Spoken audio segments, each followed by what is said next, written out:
They all think we can be bullied, kicked around. You should know this about me. I don't put up with bullies. And when you kick back, it hurts them more if you're wearing heels. I'm Nikki Haley, and I'm running for president. And welcome back to Red and Blue. I'm Caitlin Huey-Burns. The race for the 2024 Republican nomination is no longer a party of one. Donald Trump has some company. Nikki Haley today declared her candidacy for president. She previously served as governor of South Carolina and in the Trump administration as the ambassador to the United Nations. Her announcement today in a video made no mention of her former boss and now competitor, though it seemed pretty clear who the 51-year-old was referring to when she said the Republican Party needs a new generation of leadership. Republicans have lost the popular vote in 7 out of the last 8 presidential elections. That has to change. Joe Biden's record is abysmal, but that shouldn't come as a surprise. The Washington establishment has failed us over and over and over again. It's time for a new generation of leadership to rediscover fiscal responsibility, secure our border, and strengthen our country, our pride, and our purpose. And joining us now from Charleston, South Carolina, is CBS News chief election and campaign correspondent Robert Costa. Bob, good to see you in one of the greatest places to cover politics in South Carolina. Let's talk about this announcement today. It was really interesting to hear Haley not mention Trump by name, but essentially say that Republicans have lost the popular vote in the last 7 of 8 elections.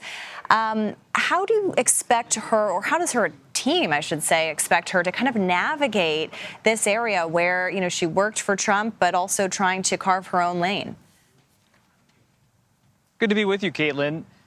Former Ambassador Haley enters a Republican primary race that has been transformed by the changes in the Republican Party since she rose to the national stage. It was more than a decade ago when she was elected governor in 2010 here in South Carolina. She was a Tea Party favorite. Then she drifted politically, became a critic of then candidate Trump, then worked in his administration. The question now facing her candidacy is, where does she fit inside this party in 2023? Some of her longtime allies and former top advisors like Rob Godfrey have said that she will continue to make this generational argument. We sat down with Godfrey today in Charleston. Let's take a listen.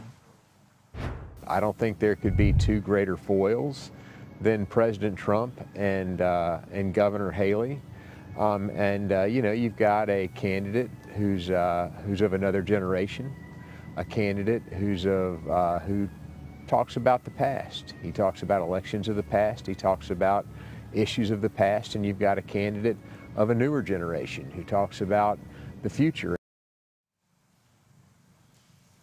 You see from Rob Godfrey's comments to Nikki Haley's announcement video that this is not a candidate who wants to take on the former president, Donald Trump, in any kind of direct way on policy, on ideology, on conduct. She instead wants to carve her own space in the Republican Party. But that could be a challenge as this field is likely to expand in the coming weeks. She will get attention this week as the first person in to challenge former President Trump. But there is a galaxy of other Republicans who are looking at coming into this race pretty soon based on our reporting. Yeah, it's only heating up from here. Bob, what's so interesting is I was thinking back to the 2016 campaign, and I was in South Carolina covering Haley's endorsement of Marco Rubio, and she appeared with him and with Tim Scott, the South Carolina senator, and she essentially said, this is the new face of the Republican Party. This is like a Benetton ad. And we know how that ended up shaping out with Donald Trump, winning South Carolina and really catapulting him to the nomination. But I'm curious from your reporting and people that you've talked to there, kind of how she plans to navigate South Carolina with Trump competing there and potentially with Tim Scott. He's been making some moves as well. It's an intriguing political situation here in South Carolina because you have the incumbent longtime Senator Lindsey Graham already endorsing Trump, and you have the other senator, Tim Scott, who was appointed by Nikki Haley when she was governor to the U.S. Senate. He was in the House. He is looking at moving into this presidential race as well. He's actually having an event here in Charleston on Thursday evening to mark Black History Month. And you see in Senator Scott someone who's also becoming popular with donors and activists across the party. He's going to be making trips to early voting states beyond South Carolina in the coming weeks. So even her political space in her home state is already crowded. That's in part why Rob Godfrey and others say she's getting in early to try to generate momentum when it comes to fundraising and when it comes to interest in her campaign.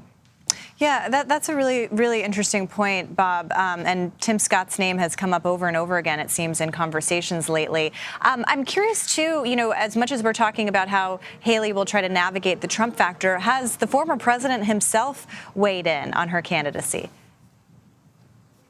He has said that she is someone who claims she would not enter the race if he was running. So he has noted several times that she is now going against her former statement that she would stay out of this 2024 race if he was in it. So far, he hasn't given Ambassador Haley a nickname of any sort like he has for Florida Governor Ron DeSantis and other rivals. And you see in Trump's comments right now a bit of a reserve when it comes to how his campaign is going. But that doesn't mean he's going to avoid attacking her in any way politically in the coming weeks. And we did note that earlier today, a Trump-aligned super PAC did take her on, calling her a career politician. So it begins. Bob, I want to switch gears a little bit because I know you have some new reporting about former Vice President Mike Pence saying he's going to defy a subpoena from the special counsel looking into the Trump administration and including these documents. How exactly does he plan to do that?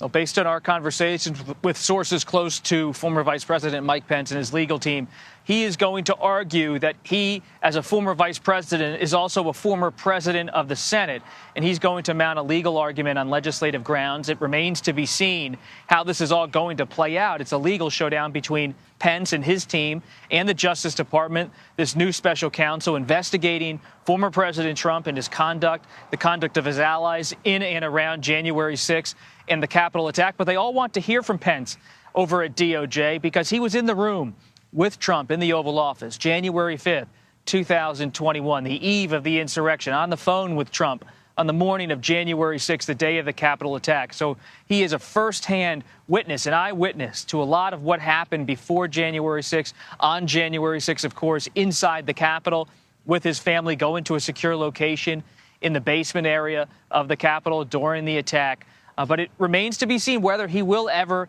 talk under oath about what happened. He resisted the January 6th committee's overtures to him. Now he's resisting the grand jury investigation by the special counsel. Yeah, it was interesting when he told our Margaret Brennan that that committee did not have a right to his testimony, as he called it. I mean, he's also someone, though, that has been making some moves, as you were mentioning, these potential candidates going to some of these early states. Have we gotten any more indication about what he's thinking about a run, or is the idea just to kind of let these others get in and kind of see how the field shapes out?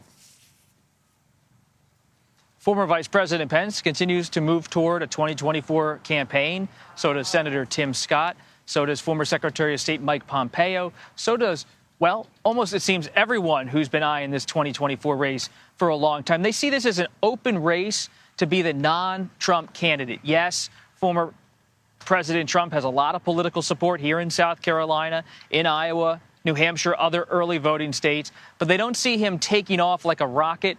And they believe if this is in any way a fluid race, it's going to play out over the summer, over the fall, and maybe Trump will show vulnerability in some of the first debates in this race. So right now you see former Ambassador Haley looking at this opening and saying maybe it's Trump's nomination, but at the same time, a lot can happen over the next 12 to 18 months. So why not get in, see if she can generate some enthusiasm?